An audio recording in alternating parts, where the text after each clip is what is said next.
we are aware of an imminent threat in the United Kingdom of a terrorist attack that originates from, say, the Maghreb, that our security services kill people. They've decided that ethnicity is more important than numeracy in the Treasury. This is like suicidal stuff. This is insane. Hello, and welcome to Outpost. I'm your host, Michael Murphy, and I am delighted today to be joined by Jack Rankin, MP for Windsor. Jack, welcome to the show. Thank you for having me. So you became an MP in July 2024.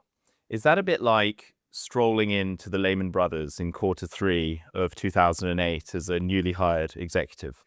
Is that referring to the state of the Conservative Party, Michael, by any chance?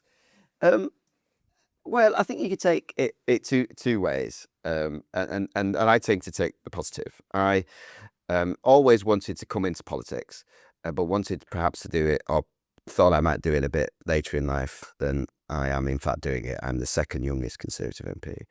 But I think if you see the state of the country, and indeed the state of my political party, which I think you alluded to in your provocative question, if I might say, I think there is a patriotic calling that, you know, we need to be there and trying to make a difference. There'll be lots of your listeners here at this sound august institution that might feel the same way about the country.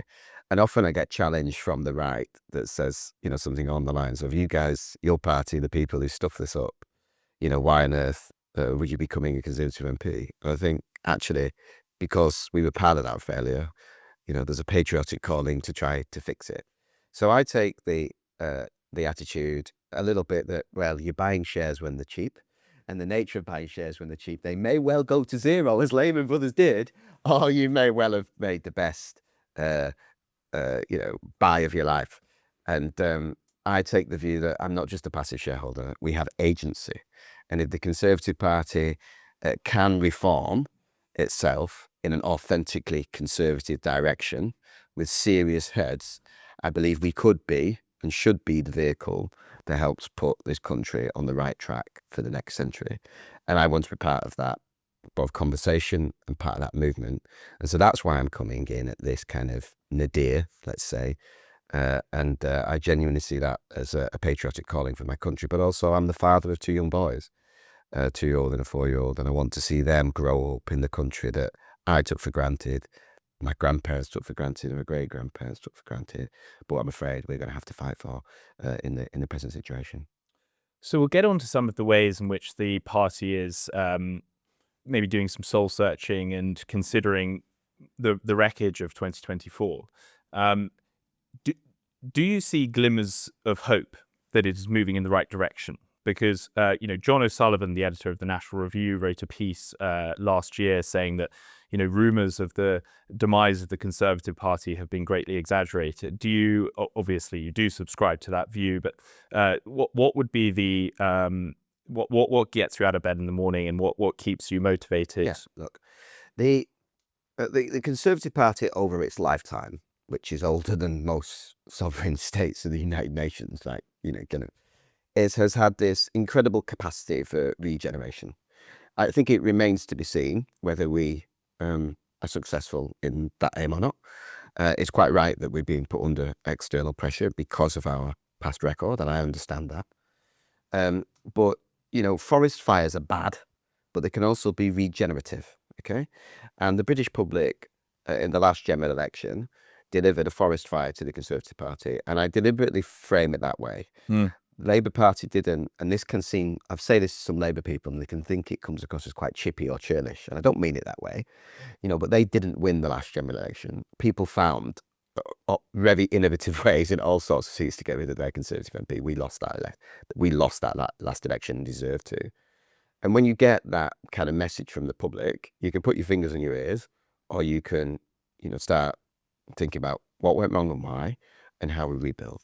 And my broad thesis about where the Conservative Party went wrong is twofold. The first is basically we didn't do what we said on the side of the tin.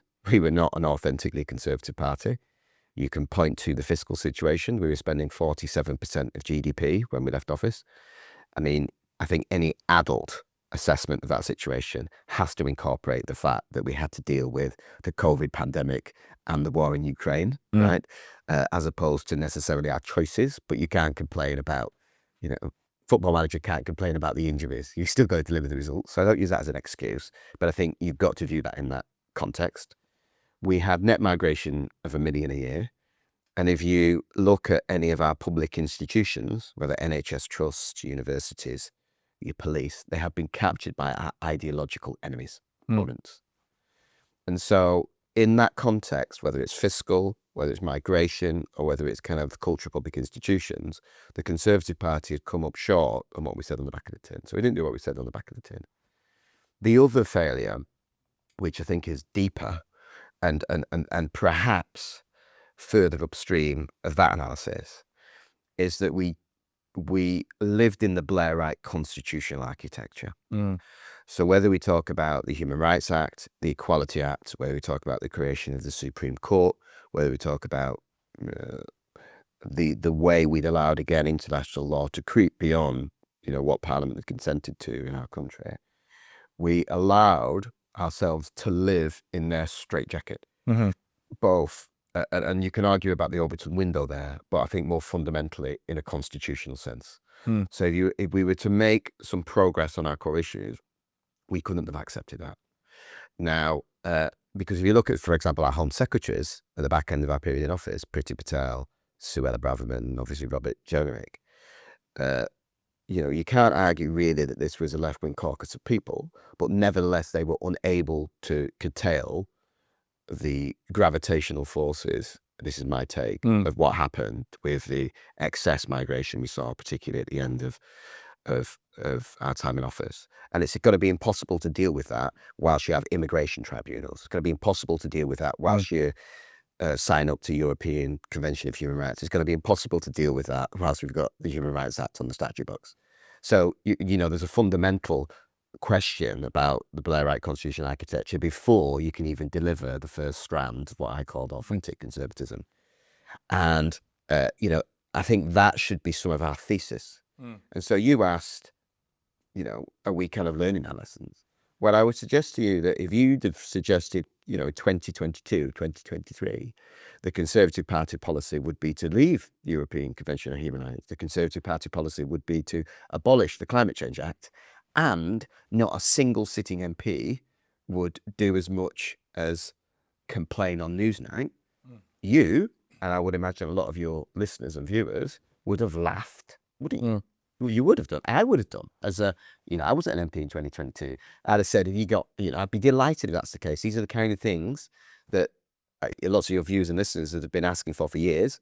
What I was asking for outside of the Commons. And I come into the Commons and with this kind of assessment, thinking this is the way we need to move. And we've moved our policy in that direction significantly. So I would suggest to you that we've understood some of the constitutional confines that would make any proper right-wing government stillborn, because any of any colour or persuasion would be stillborn unless it changes those rules. And also this sense that, we didn't govern authentically enough from our first principles in office, and that we need to change that. And another, as well as the policy stuff that I think we've made material progress on that. Another thing we need to make significant progress on is candidate selection, okay? Because if we have the same cohort of Conservative MPs as we did prior to 2024, we won't get this agenda through in a robust enough way. We need people to buy into effectively the arguments that I just described. And that's why I say forest fires can be regenerative, because we have a once-in-a-generation opportunity because of the numbers of the Conservative Parliamentary Party, to put lots of new right-wing MPs in the House of Commons with a new outlook and a new generation. And I know people, and particularly people listening to this because of your viewership, if I might say so, will be sceptical about whether the Conservative Party can be that vehicle for change. But I don't see this dissimilarly to effectively when the post-war consensus broke down under Mrs. Thatcher. And yes, she brought a party that had absolutely been part of that failed post-war consensus through. And you see that in, 10 years in office, those tensions existing. We're going to go through the same process. The consensus which has dominated British politics is utterly broken and thrown out the window. I think that's exciting because it means we can reshape something. Just look at the Overton window on migration in the last 2 years. But I think that's going to happen fiscally. I think that's going to happen much more broadly. We can shape the right. And if we can get a series of candidates lined up who are disciplined and charismatic and conservative, then we can change my party and ultimately change this country. Lots of big ifs there, but that's what obviously I want to be part of a new generation of conservatives trying to bring about. So we'll get on to the systemic problems plaguing British politics and your policy proposals and whether those are enough to solve them. But firstly, there's two things that stick out there. One is that I don't think that the betrayal that people feel from things like the Boris wave can be entirely put down to those systemic problems, because there were key ministers who jumped sort of headfirst into those mistakes, and some of them are indeed still on the front bench. I'm thinking Priti Patel. That does not seem to signal the sort of soul searching that many people would expect from a party, given the scale of the discontent with those policies. And then the other thing, the criticism that you hear a lot, is that the Parliamentary Conservative Party is fundamentally still packed with what many people would see sort of as crypto Lib Dems.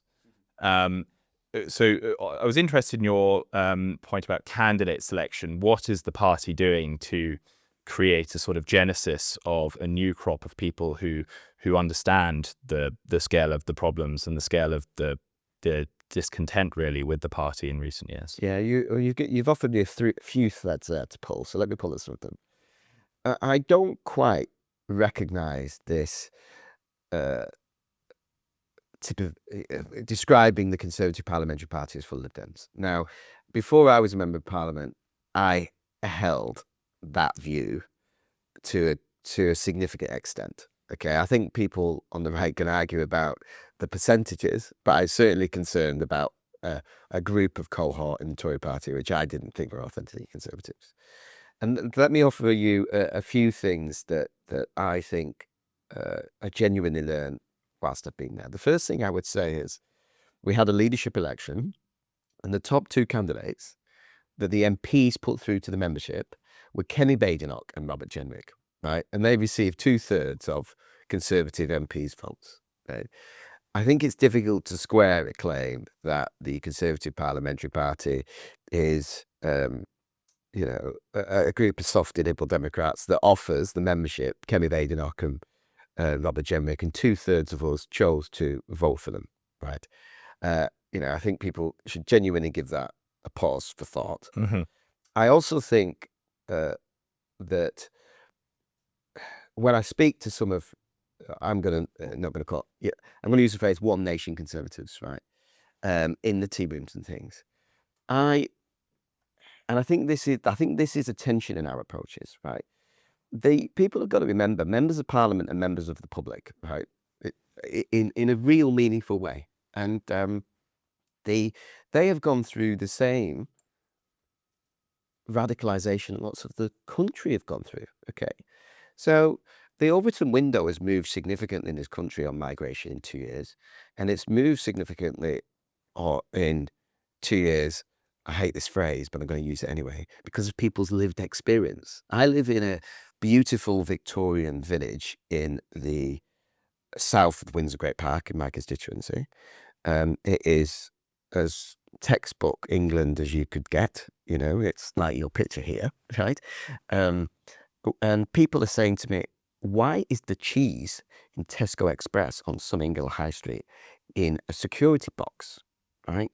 And that's what the ordinary British member of the public is saying, okay? That's also what MPs have realised. So I remember early on as an MP being a bit of an excitable young right-winger who wanted to move on ECHR, and this was well before it was cool. It was cool. Well before, I think even before Kemi had kicked off the Wolfson review and then announced it as a policy a year later. And one of the people that, if we asked your viewers and listeners and you said who are the 5 or 6 Tory MPs in the box that you just described and things should be kicked out, I was sounding off a bit, and I said something a little bit flippant to them, and you got, this is a casual conversation.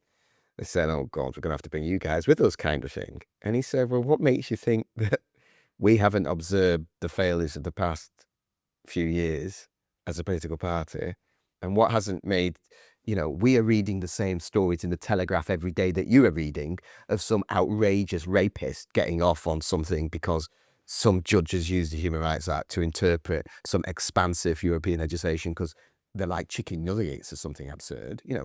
We see the same things you see. You'd be surprised about where our views had got." Mm. And there was no reason that conversation would have been sugar-coated. It was a private conversation in the tea room. It's just me and that person present. And you think, okay, the herd has moved. So the herd has moved on this, and frankly, they have been led well.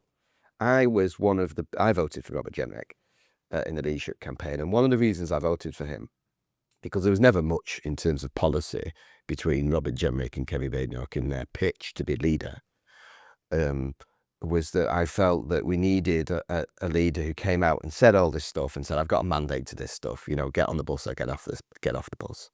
Kemi obviously took a different approach, and she said, "Well, I'm going to bring the party with us," and then did the kind of Wolfson review and did the hard yards about, okay, well, what does this mean for the trade deal with Europe? What does this mean for Northern Ireland? And all the other questions, and answered it quite thoroughly, and has brought a lot of those people with us. And that, frankly, is how you win a majority in the House of Commons. And it's something we are going to have to learn. And that's something I say to my right-wing friends, many of whom are now members of Reform and indeed Restore. I say, look, we need to, if we're going to change this country, we need to win a majority in the House of Commons. We don't need to be, get the most retweets. We don't need to be the most ideological pure. We need to win a majority in the House of Commons. And that's why I think Kemi's using this language about uniting the country, not just about uniting the right. The country realises things as are not where they should be. And lots of people have been on journeys in all sorts of ways, because it's not just migration, which is how you frame your question. It's fiscally, right? People understand now, or are starting to understand, that the fiscal situation in this country is unsustainable. People are starting to understand that the geopolitical situation which this country is in is not post-Cold War peace dividend space, and that we need to rapidly invest in our defence. People are starting to understand that the NHS is not the envy of the world, and giving it more money is neither sustainable nor making it any better. Maybe it needs reform. Now, that's a much wider proposition, right? But if we're going to do all those things, because I don't think our country's problems are solely down to migration, although there's significant, that is upstream of a lot of significant issues, whether it's integration and Islamism, whether it is, frankly, housing in the southeast, whether it is, hate marches and everything else, right? But there's lots of issues, and we need to bring the country with us, and then we need to get majority in our Commons, and then we need the serious heads to deliver it. We don't need to be, thinning ourselves out. We want to bring colleagues with us, and that does mean the Parliamentary Conservative Party, and that is happening. And anyone who can't see that that's happening is drinking too much Kool-Aid, I'm afraid. I'd just like to focus on this point of changing culture in institutions, which can be fiendishly difficult. Yeah. There was a story in The Spectator this week that the Treasury jettisoned their numeracy tests in order, post George Floyd, in order to help black applicants to get the job. Now, that would seem to past the threshold. That's not a flag flying on a building. That's, to my mind, the equivalent of not requiring a crane driving license in order to operate heavy machinery. Do you think that we need to radically recalibrate the incentives and disincentives for this kind of behavior, to the point where people's careers are going to be significantly harmed if they were to take decisions like that, and even to consider criminal prosecutions in particularly egregious cases? Well, look, it's totally through the looking glass stuff that somebody in the Treasury, and it won't be somebody, it would have been a group of people, And as you quite rightly say, because of the culture, there will have been sensible people thinking this is mad, but they wouldn't have said anything, would they? Right? Because that'd have been the culture of the organisation. They've decided that ethnicity is more important than numeracy in the Treasury. This is like suicidal stuff. This is insane. And obviously, it's not an isolated example. I can't quite remember the case, so forgive me. But there was a point where I think it was the RAF a few years ago stopped hiring white pilots because they wanted to get diversity up. You know, this stuff is or even both offensive, but as you say, it's dangerous. particularly right? egregious cases come to mind of Valdo Callicane, who wasn't sectioned because there was literature on the overrepresentation of the sectioning of black men. You talk about like how do we change this? Well, so we should change the law, right? So the first announcement we've made about the Equality Act is the public sector equality duty, okay? And that is the sense that the public sector should not treat everybody the same, to treat them equally. Right? Now, you can have an argument about this, and we've had the argument and we've decided no, right? So the argument in favour of something like that, and if you go on a lot of public institutions' websites, this is the example it gives. It says if you're hiring for a job in your office and you get 6 applicants and you interview 5 of them on the second floor, and then the 6th comes and they're disabled, they're in a wheelchair, then you should have the interview on the ground floor so that they can equally access that interview, right? That is the kind of example that is used in some of the kind of explainers. Now, that seems to me to be eminently sensible. That is treating somebody different with a protected characteristic in the language of the Equality Act to treat them the same, right? That doesn't need to be legislated for. That's common sense and common courtesy. The way it is being weaponized in the public sector to effectively embed a politicized and arguably American notion of race, for example, which is where the most egregious examples lie, and using that to aggressively promote a grievance narrative is wrong and should be illegal. So we should remove that aspect of the equality duty, and that is a Conservative Party policy. That having been said, we need to go much further on the Equality Act. It's not just those 2 clauses, I think it is, which is what's wrong about that.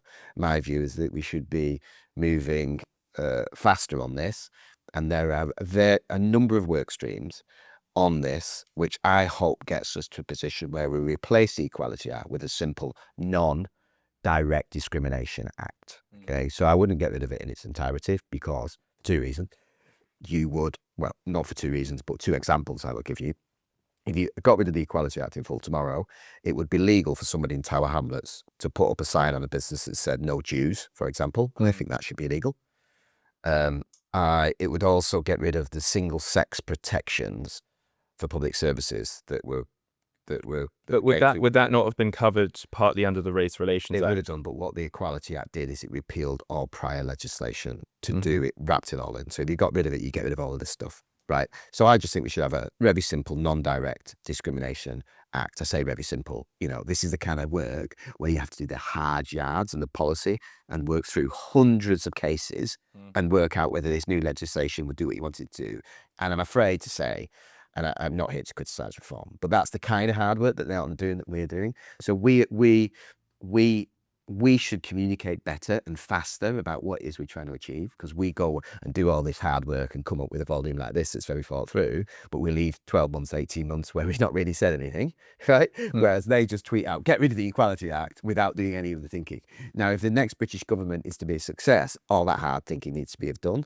And we are led by Neil O'Brien in our policy area, who's the soundest individual, in the parliamentary party, I might say, and the cleverest. So I've got loads of confidence in that, but we don't talk about this stuff, So for, indirect discrimination, what we have done to Next have had a case around warehouse operatives and people who work in the shop. They would pay warehouse operatives more because people didn't want to work in a warehouse. Then they had to pay people who worked in the shop. They obviously one is largely male, one is largely female, and there was a successful case which has said, oh well, Next, you owe the people who work in the shop more money. That's that's what the Equality Act is being weaponised for. They say we should get rid of all of that. So as far as I understand, what your policy proposal currently is with the Equality Act is to remove certain clauses which involve positive discrimination, for example, which allow organisations to effectively prejudice certain groups over others, but keep the protections of a sort of blanket, blind approach to race and things like that. Do you think that that sort of tinkering with clauses is going to be enough to sufficiently recalibrate those incentives? And do you think that in particularly egregious cases, which in the private sector would be prosecutable under criminal negligence, need to have some weightier penalties? And is the Tory party talking about that? Is it in a position to legislate for that if it was to achieve a majority? There are at least 4 work streams ongoing in the parliamentary party and the policy team on the Equality Act looking at different aspects of it.